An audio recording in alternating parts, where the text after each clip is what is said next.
So this is what Duke Cayenne looks like from up close. It's hard to believe that I've ended up in the same room as the leader of the Noble Alliance. Although, I guess we did meet back in Legram before the war broke out. Rean Schwarzer. Truth be told, we don't want this war to drag on any more than you do. Really? We only acted as we did, due in part to our dearly departed Chancellor's behavior being far too unreasonable to justify turning a blind eye. He garnered the trust of His Majesty, and in turn misused that trust. He flagrantly disregarded this nation's beloved culture and traditions, treating Erebonia as if it were his own personal property. Surely you too noticed this. Well, I can't say I disagree. We did hear story after story during our field studies about how aggressive his policies were, about the way he didn't care how many enemies he made as a result, creating terrorist groups like the Imperial Liberation Front.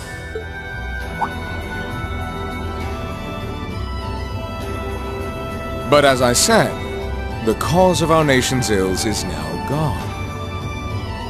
Now, all that remains is to turn back the hands of time just a touch, and the good old days of the Empire will be upon us once more. The key to this bright future lies in putting aside our differences and joining hands. Am I wrong? I'm afraid that yes, you are. Do you honestly believe that people can so easily put aside their differences after all the Alliance has done? You occupied Heimdall and effectively took every one of its citizens hostage, imprisoned the Imperial family. And let's not forget how you're now in league with the enemy nation responsible for the destruction of Gorelia Fortress. After all that, the Imperial army would never bow their heads to the likes of you, even if the rest of the population did. My word! I'm afraid there's been a terrible misunderstanding.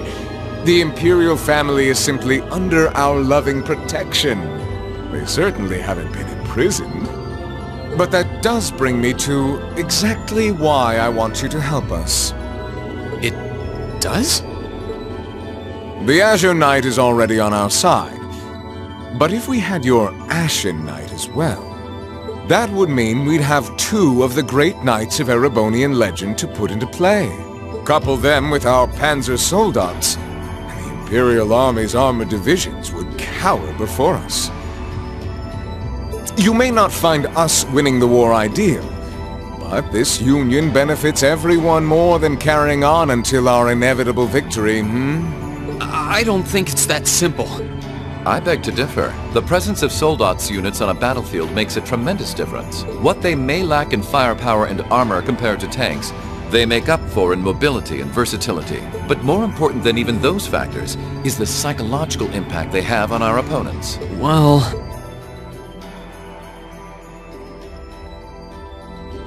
we're only human. As such, we are as captivated as we are terrified of giant beings bearing human form. And if that holds true even for mass-produced Soldats made with modern technology, it will be all the more true for the divine knights of legend you and Crow possess. Can't argue with that logic. I will say it once more. Gilliath Osborne is dead. And with his death, all that's left to be done is end this ridiculous war and return order to the Empire. Only then will everything be as it should. That includes both your pleasant academy life and the peaceful days of darling Elise and her friend the princess. Are you trying to... Whatever you ultimately decide, their safety is guaranteed. I would ask that you promise him this, if nothing else, Your Grace. But of course, I'm not a monster. Rufus. We may stand on opposite sides of this conflict, but I still sit on Thor's board of directors. And in that capacity, I suggest you consider carefully the choice before you. After all, every soldier must decide for himself whether a cause is worth fighting, perhaps even dying for. I look forward to hearing your answer.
All that's left to be done is end this ridiculous war and return order to the Empire. Only then will everything be as it should. That includes both your pleasant academy life and the peaceful days of darling Elise and her friend the princess. I suggest you consider carefully the choice before you. After all, every soldier must decide for himself whether a cause is worth fighting, perhaps even dying for. I look forward to hearing your answer. It's hard to argue that this war began because the noble faction went too far. But the longer it goes on, the more people are going to suffer. Am I really okay with that? If I join them, I could reduce the number of victims, be friends with Crow again, free Elise and Princess Elfin. No, this isn't that simple. Think, Rean, think! I was able to reunite with the others, but Elise and Princess Elfin are still in the Alliance's custody. What's the best thing I can do? This isn't just about me. What do all of us want to do? Keep racking your brain like that and smoke will start coming out of your ears.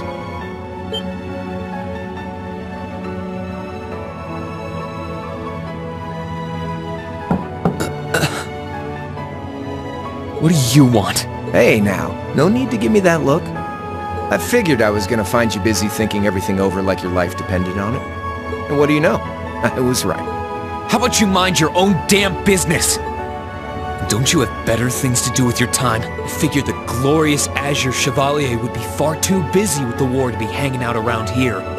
It's tough being popular. If you joined us, I could get away with doing half the work I am now. So come on, stop freaking out about it so much and make a choice.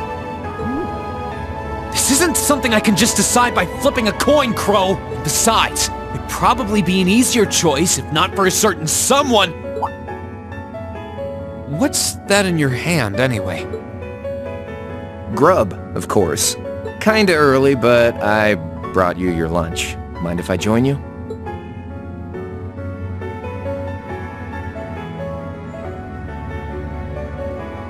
Hamburgers, fries, and onion rings, huh? I was expecting something more fancy like I had last night. Oh, that kind of food more your thing? Okay then, give me a minute while I go ask the chef to whip something up. No, this is fine. The burger looks delicious. Cool. Alright, dig in. This tastes kinda different from a normal burger. Oh, no wonder. It's got whitefish in it. Yeah, They're called fish burgers. Pretty good, right? Yeah, the tartar sauce makes for an unusual extra flavoring too. This tastes amazing. I like this way more than the food I had last night, to be honest. Well, glad to hear it. Guess it was worth putting my cooking skills to the test after all. Wait, you made this? Was my first time cooking in a while, too.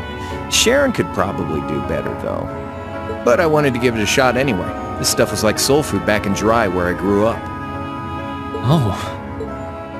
To think, all the time we spent searching for the leader of the Imperial Liberation Front, and he was right under our noses. Crow Armbrust from the Jurai SEZ. Oh, yeah. Vita was using some weird thing of hers to let you see what was going on, wasn't she? So I guess you saw what happened there. Yeah. Jurai was that special economic zone in the Northwest you guys went to during our August field study, too.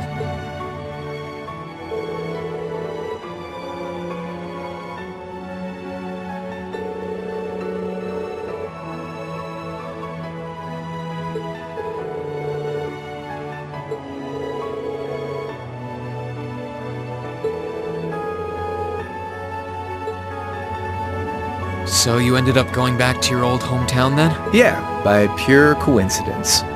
It's changed a lot since I was last there, so it was kind of surreal being back again. But it was nostalgic in its own way, too. It's been bugging me for a long time now. What could have made you want to join a group of terrorists like the Imperial Liberation Front? What was it that made you hate Chancellor Osborne that much? Enough to take his life? Tell me, Crow. Please. I want to know what it was that made you who you are now. What kind of place Jurai was, how you lived there, and what you were doing before you entered the academy and met Toa, Angelica, and George. Where's the fun in prying into a guy's past? Save all that talk for your number one in class. Who's the lucky girl anyway? Elisa? Laura? Emma? Fee? And don't tell me it's Milliam, because, you know, I'm serious, Crow. I really want to know. Think of telling me your past as paying off the interest you owe on that 50 mira. Because until I know, until we know, we won't be able to move forward. You're really serious.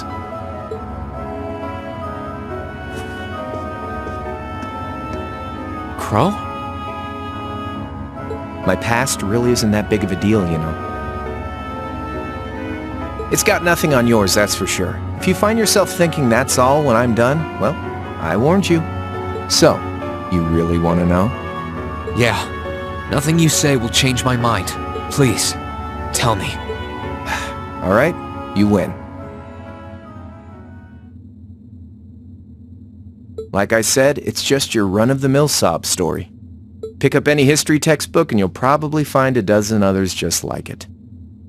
It's the kind of story that's so common no one bothers to remember it, like it never even happened. Back in those days, Jurai was known as Jurai City. It was a city-state off the coast of northwest Zamuria that prospered through maritime trade with West Erebonia, North Ambria, and Remiferia. It had a population of around 150,000 people, so it wasn't exactly a big place or anything. Because of that, the surrounding nations left it alone and let us live out our days in peace. We were pretty fortunate, all things considered, until about 20 years ago. That was when the North Ambrian disaster struck, and much of the Principality of North Ambria was turned to salt. And as a result, trade on the northwest shore was reduced to virtually nothing. Day after day, Jurai's prosperity started to fade away.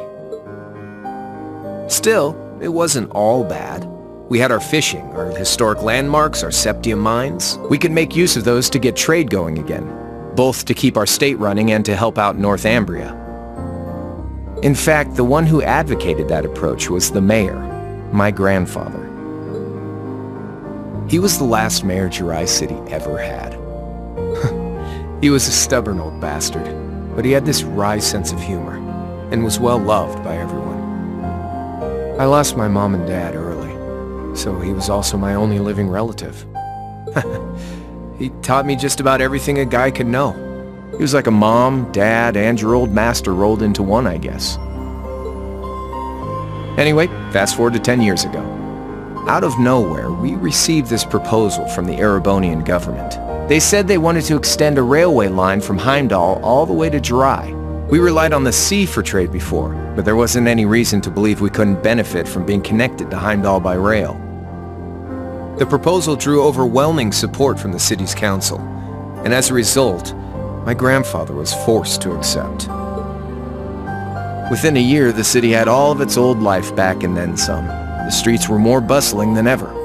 But keep in mind, this was the result of huge amounts of imperial capital flowing into the city. Land and buildings we once treasured were bought up left and right. Everything became a target for investment. People only cared about making money. Something similar supposedly happened in Crossbell too, but unlike there, no opposition existed in Jurai.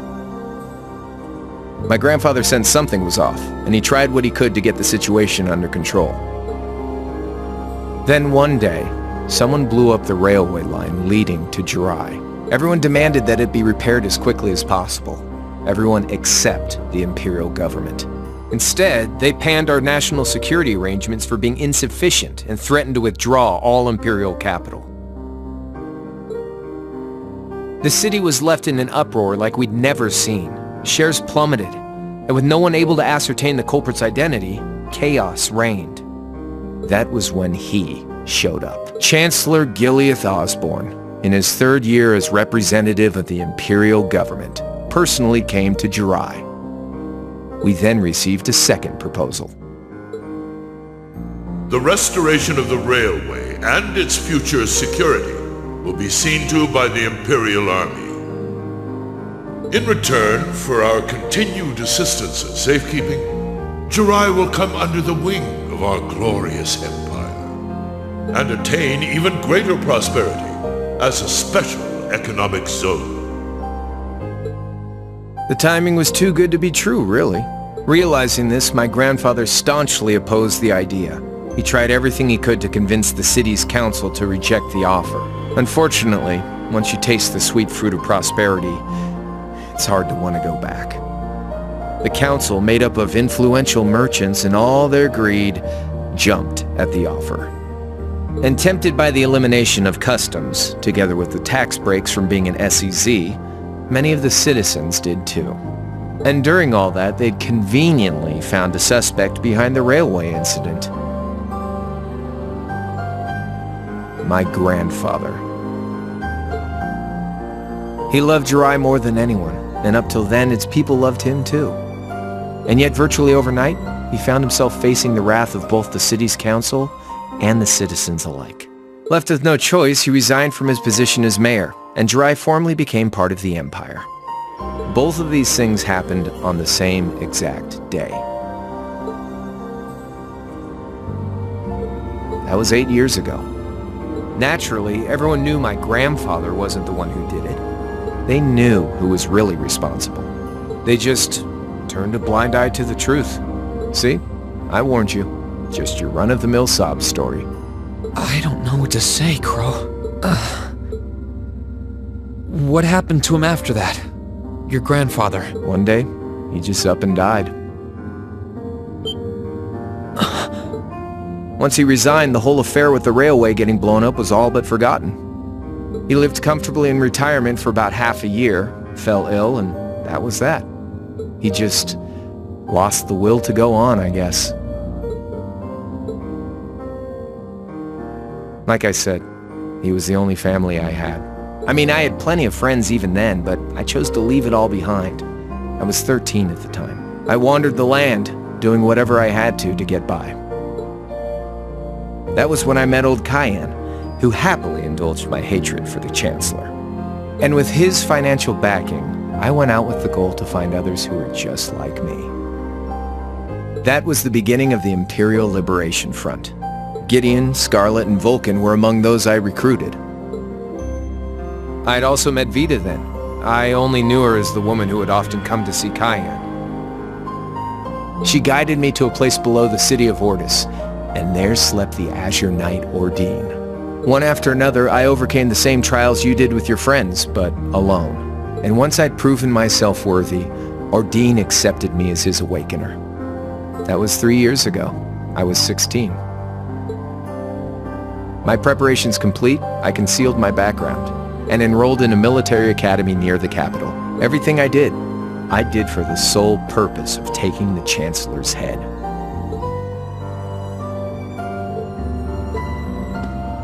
Come on now, what's with the face?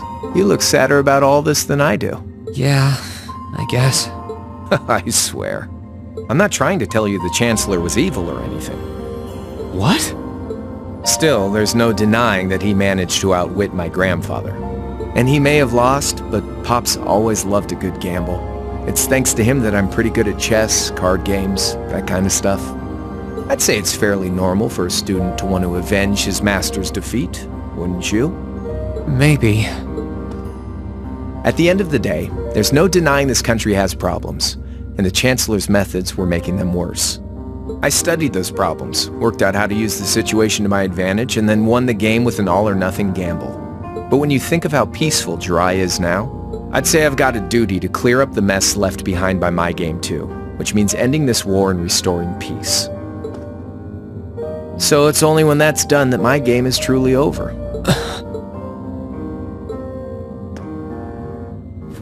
I don't want whatever your decision is to be influenced by my past, okay? Like Rufus said, you need to think long and hard about what it is you're fighting for. For you, more than anyone else. Yeah, but Crow... Anyway, I think I've stuck around here for long enough. You're gonna be treated as a visitor. Well, sort of. It's about time for the higher-ups to head back to Heimdall, so go ahead and pass the time however you want. However I want?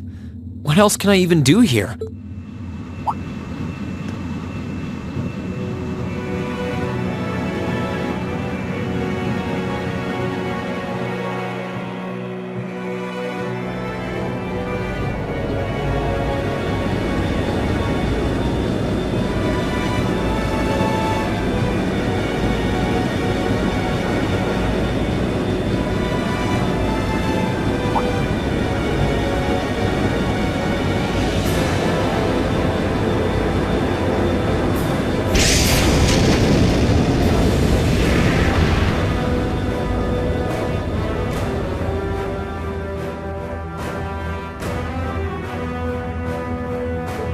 There'll be no guards outside your room, so if you want to try and escape, be my guest. Just keep in mind that some members of Ouroboros and Zephyr are on board too. Not to mention me, Scarlet, and Vulcan. So if you're up for a gamble of your own, get ready to take all of us on. Sounds fun.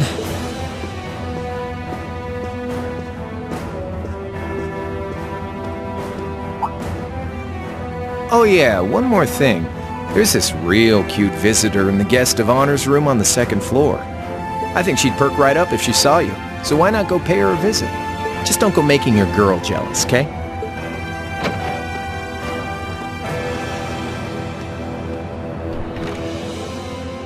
I wonder who he means. He said she's in the guest of honors room.